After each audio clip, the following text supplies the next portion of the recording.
Greetings to those who watch below.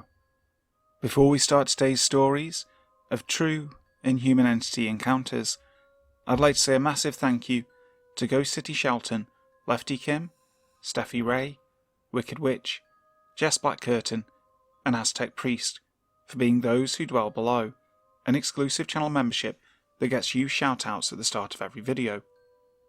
So, on with the stories. The Yellow Eyes by Serpent. I can't remember how old I was when this happened, but I know that I was in the second grade. I recall drawing pictures of what I had seen in class the next day. This would have been about 20 years ago now. I was living with my family in an old farmhouse on the outskirts of Freeport, Maine. I was laying in my bed, trying to fall asleep. The door to my room was open, and so was the door to my little brother's room. The placement of the bed and design of the house was such that from my bed I could see into part of my brother's room. I rolled onto my side and looked in that direction, and what I saw would forever be known to my family and I as the Yellow Eyes. As a child, I immediately classified them as eyes, although they did not look like the eyes of a person or any animal that I could now bring to mind. They seemed larger than a human's eyes and a little farther apart. They did not possess a pupil or iris that I could see, and were glowing. The eyes were luminescent, but did not seem to cast light onto anything around them. I suppose the reason I identified them as eyes was because they moved together in the same plane and appeared to be 5 to 6 feet off the floor.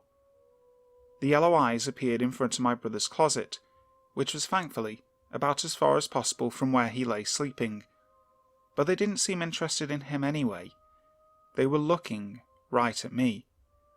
The eyes moved a few feet in my direction, bobbing slightly, and then blinked out. A moment later, they reappeared, a few feet closer still, right in the threshold of the other room. I lost it, certain that whatever it was going to get me. I threw my blanket over my head, having no desire to see whatever was about to happen, and tried to scream to my father for help. I tried and tried, but was not successful. I was so terrified the sound would not come, just my breath. After a time I must have exhausted myself, because I did sleep that night. When I woke up, I was fine, and the sunlight spilling into the kitchen that morning never looked so inviting. My brother had seen nothing, and my parents were pretty dismissive about the whole incident. I can't blame them. Years later, my father offered the explanation that it was only car lights, and still insists that this was the case. But this happened on the side of the house that faces the woods, not the road, and cars rarely went down that road in those days because half of it was dirt and poorly maintained. Even if the lights from a car could somehow ricochet a considerable distance from the road to something mysteriously reflective in the forest through the window and into the room, it doesn't explain how the light could be projected three-dimensionally out from the wall. Not to mention, no one in the house ever saw anything like that before or since, in the more than 30 years that my family has lived there.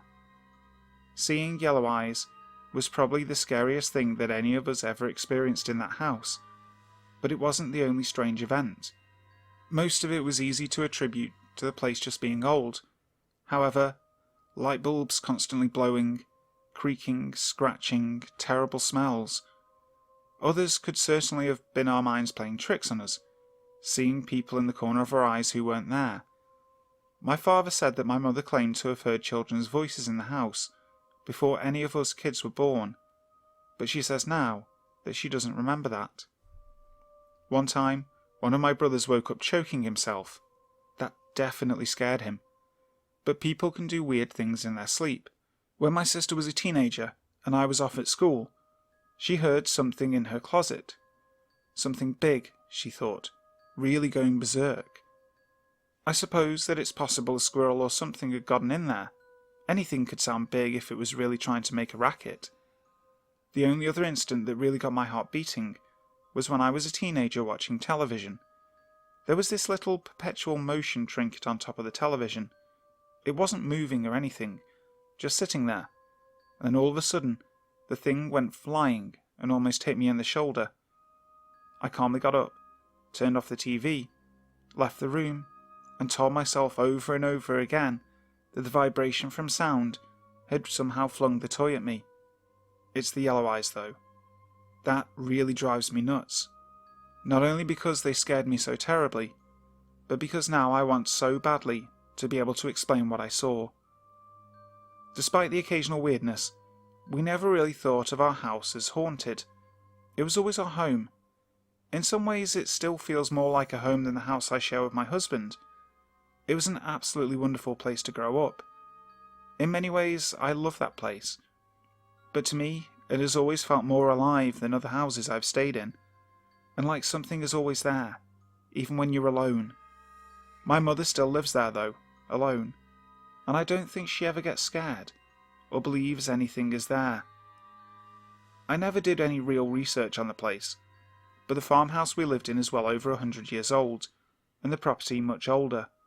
When I was very young, there was an L attached to the house and 2 barns.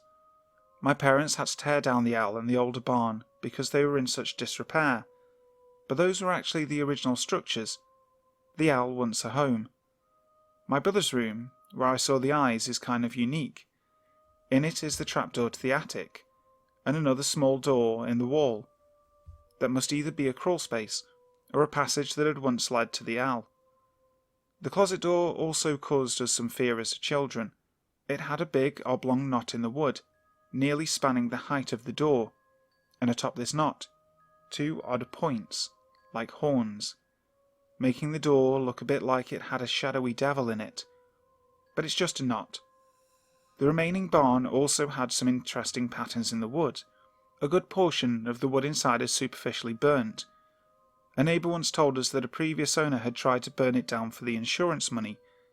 Near the bottom of a burned beam, just below a charcoal portion of it, is a child's black handprint. It almost looks as though it were burned into the wood, but more likely it's black paint or oil. Most everything I can explain away, but the yellow eyes make me a believer. I have been afraid that the yellow eyes would come back my entire life. Unwanted Visitor by Dulcita. Growing up, I always liked anyone else who had older siblings to get them to tell me scary stories.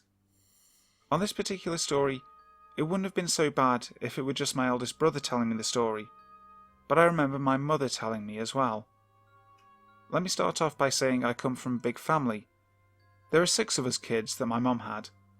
4 older boys, me, and my younger brother. The story begins in a little house that we all lived in. There were 3 bedrooms in the home.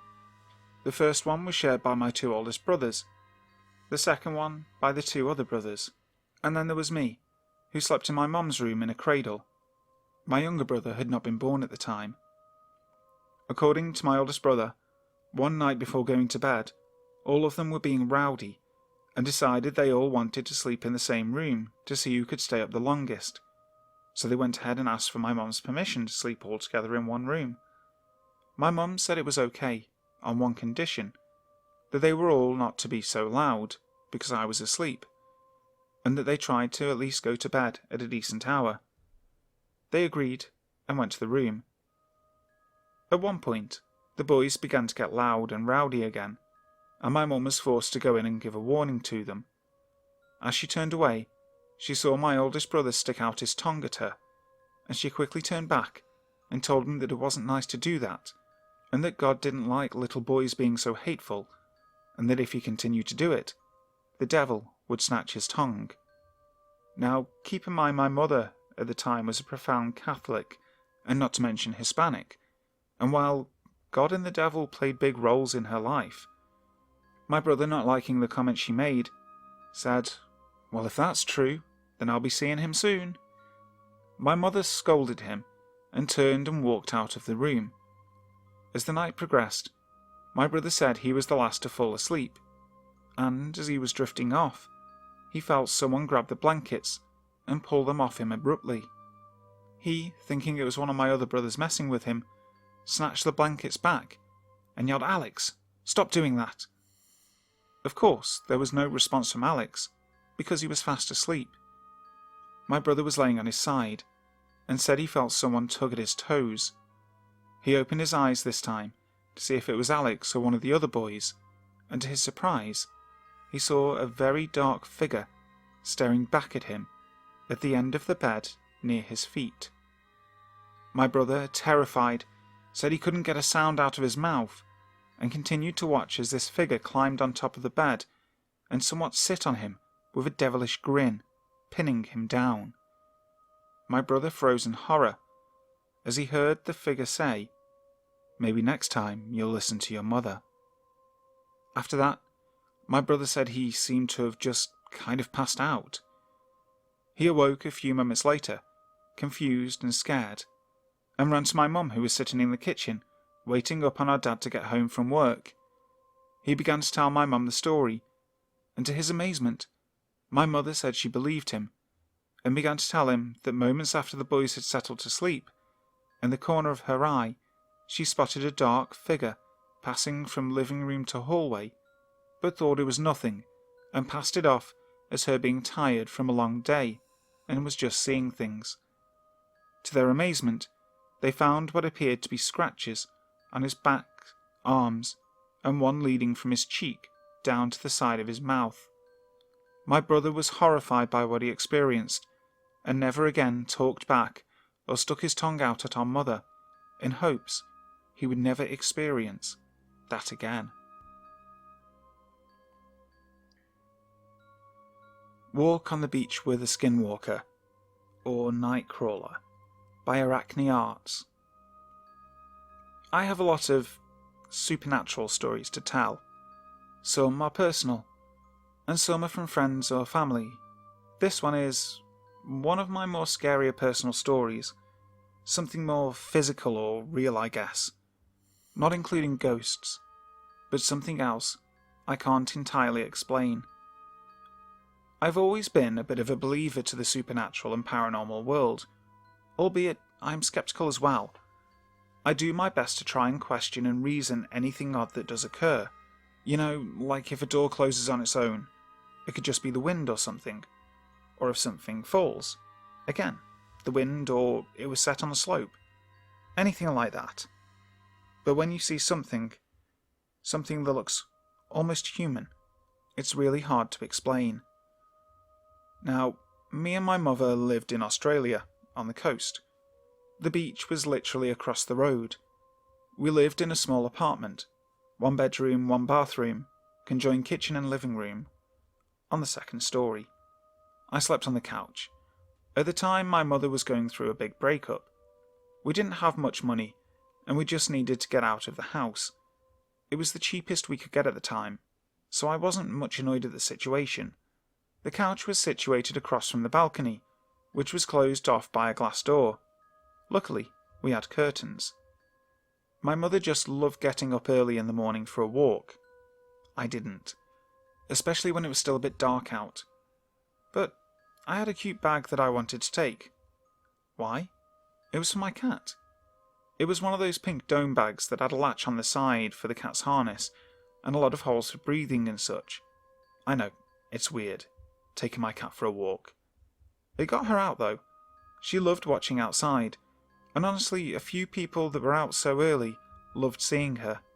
It was cute. My cat was always such a sweetheart, timid around people. She barely meowed unless she wanted attention, but I adored her dearly. On this particular morning, we went to go for a walk on the beach. It was our usual walking place, a long stretch of beach to walk on. Sometimes we would see a couple of joggers. Other times we would see someone walking their dog. You never just saw one person walking alone. And I mean, never. I don't blame them really. You never know who could be out at like 4 or 5 in the morning, especially when it was still somewhat dark out. I suppose that's one reason my mother wanted me to walk out with her. So we set off for the walk. The 3 of us. My mother, my cat, and of course myself. Now, one thing is for sure. I hate the beach. Yes, I know, an Australian, hate the beach. Mostly because I hate sand getting everywhere. Something to note with some beaches in Australia. You often enter and exit by a slope of sand, which is soft, easy to trip or slide on, and the sand got everywhere. It was annoying, especially if you wore sandals. You'd get them stuck in the sand and it would just flick up. Not that nice for someone who just woke up and is already grumpily tired. But it was only a few moments walk down to it, so I just put up with it. We walked for maybe 5 minutes, just chattering about God knows what. And that's when we saw it. We had no idea what it was. The best I could describe it was like a pair of white, human-sized pyjama pants walking towards us, like those Nightcrawler things. They were similar to those two-legged creatures caught on security cameras that looked like a pair of faced legs in white pyjama pants just walking around. We were freaked. I mean, it was just one figure walking towards us, but it was definitely a distance away. My cat started to get a bit agitated, which was odd, because she never got that agitated unless around real strangers. She was really good in her little bag most days, but apparently not on this occasion. Freaked, both me and my mother turned to run back up the slope. My cat started to hiss. Now it could have been because of my running, but she never hissed. Even if I moved her around a lot, even if I pet her belly or just played around with her, she never hissed. If she got annoyed, she would either attack my hand or run off. Her scratches were nothing, so it worried me that she had started to hiss. After all, cats, dogs, and most animals usually have that sort of sixth sense, I guess. I looked back and the thing was closer.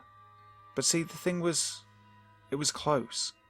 Not super close, but for the way it walked, it was closer to us than it should have been. We'd been running, but that thing we thought was just walking. I'd say it could take 5 or 6 minutes for it to reach the slope. Our place was literally a minute away. Naturally, we hurried back, and I just wanted to rest. I was exhausted. I let my cat out, which literally just took a few moments, and I slipped out of my shoes and went to close the curtains. It took me only 3 minutes to do that. But what I saw freaked me the fuck out. Across from the apartment was that thing, just on the other side of the road, just standing there. And sure enough, even without glasses, I could make out that it was just like one of those creatures. All I knew was it wasn't human, just like 2 legs. I don't know. It was terrifying. I closed my curtain and went to tell my mother. Needless to say, I didn't get any more sleep.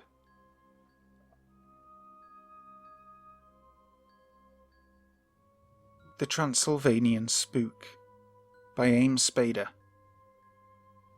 I've had many supernatural encounters over the years, but this one is the most interesting. The story takes place in a little town called Transylvania, Louisiana, in early 1993. Transylvania is located on Highway 65 South, about 44 miles northwest of Vicksburg. There are cotton fields all around the region.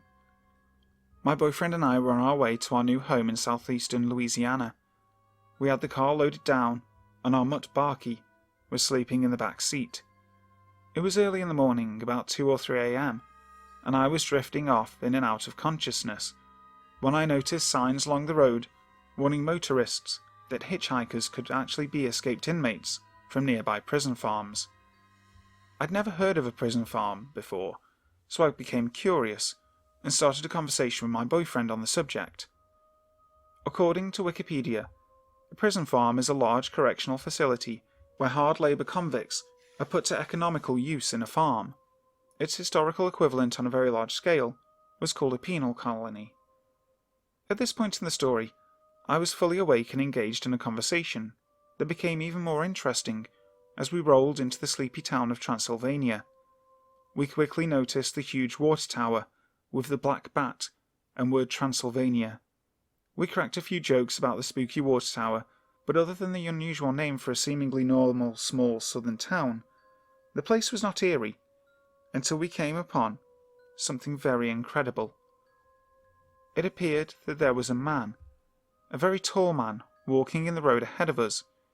It was a little foggy out, so I thought I might have been imagining it. As we came closer, we noticed that this was no man. It appeared to be some kind of creature I had never seen. It looked like some mythical creature, part human, part buffalo. Its colouring was brown and patchy, and I could see right through it. Suddenly, as we came within 10 feet of it, the spook stepped directly in the path of our moving vehicle. My boyfriend slammed on his brakes, and the dog went flying into the back of his seat and yelped. The beast, slowly and nonchalantly, turned his head sideways and looked at us intensely with despondent, hollow eyes, yet in an almost scolding look, then vanished. I got the definite feeling that this thing very purposely walked out in front of us with every intention of making us wreck. About a month later, my boyfriend was travelling the same highway at night with a friend, whom he had not told a thing about the creepy supernatural beast we had seen in Transylvania. When they came into Transylvania, what did they see? None other than the same haunt that had tried to make us crash a month earlier. I have not been able to find anything that would help me explain what I saw when I was 19, until recently. It turns out that town is very haunted. There has even been a spirit with the body of a woman and a goat's head sighted at the Transylvania post office many times. Hi guys, thank you for listening to today's video. I really hope you enjoyed it. If you did, make sure to like the video, and also if you haven't already, subscribe to the channel, hitting that notification bell so you'll know when the next video is about to go live. Also, if you have a story that you'd like to share with me, please feel free to email it to me. My email is down in the description box below. So, until next time, sleep tight.